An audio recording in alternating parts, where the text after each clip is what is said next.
అనువైనటువంటి అధ్యవసాయముతో కూడిన బుద్ధికి ఆర్ద్రత అని పేరు. ఈ ఆర్ద్రత మనసులో ఉంటే తప్ప భావములు పుట్టవు. నేలకి తడి లేకపోతే గింజలు మొక్కలుగా ఎలా మొలకలెత్తవో ఆర్ద్రత లేని మనస్సునందు భావజాలం ఉదయించదు.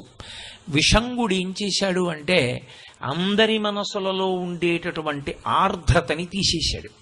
కాబట్టి ఇప్పుడు ప్రేమ లేదు, సంతోషం లేదు, ఆనందం లేదు, ఒకరి పట్ల ఒకరికి కారుణ్యం లేదు. అప్పుడు ప్రపంచమునందు శోభ అన్నమాట ఏముంటుంది, అసలు అందము అన్నమాట ఏముంటుంది? ఒక కోయిల వేప చెట్టు మీద కూర్చుని కూసింది. ఆ కోయిల పాట విని నేను ఎంతో ఆనందించాను అనుకోండి, అప్పుడు పవిత్రమైన భావజాలం.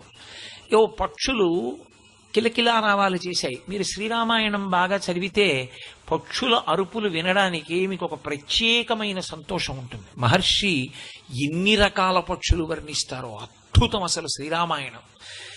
ఆ పక్షుల కూతలు విని మీరు పరవశించిపోతున్నారనుకోండి, మీలో భావజాలం ఉన్నది అని గుర్తు.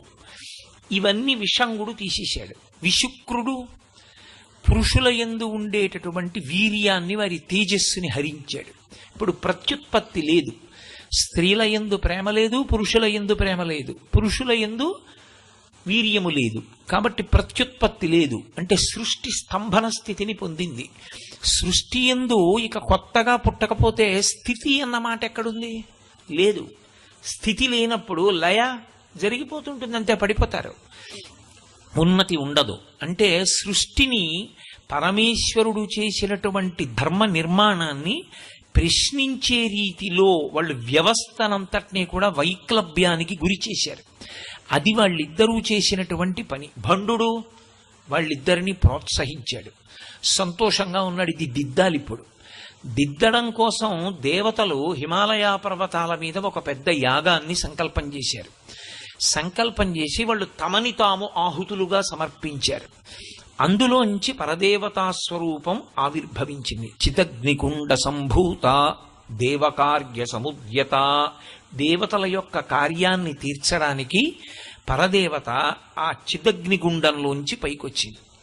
ఈ పైకి వచ్చినటువంటి స్వరూపాన్నే లలితా స్వరూపము, కామాక్షి స్వరూపము అని పిలుస్తూ ఉంటారు. ఇందులో ఒక నియమం ఉంటుంది.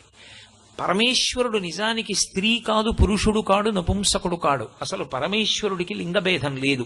అందుకే పోతన గారు గజేంద్ర మోక్షం చేస్తూ స్త్రీ పురుష నపుంసక మూర్తియును కాక తిర్య అమర నరాది మూర్తియును కాక ఘర్మ గుణ భేద సదసత్ప్రకాశి కాక వెనుక నన్నియుతానకు విభుతలంతు అంటారు.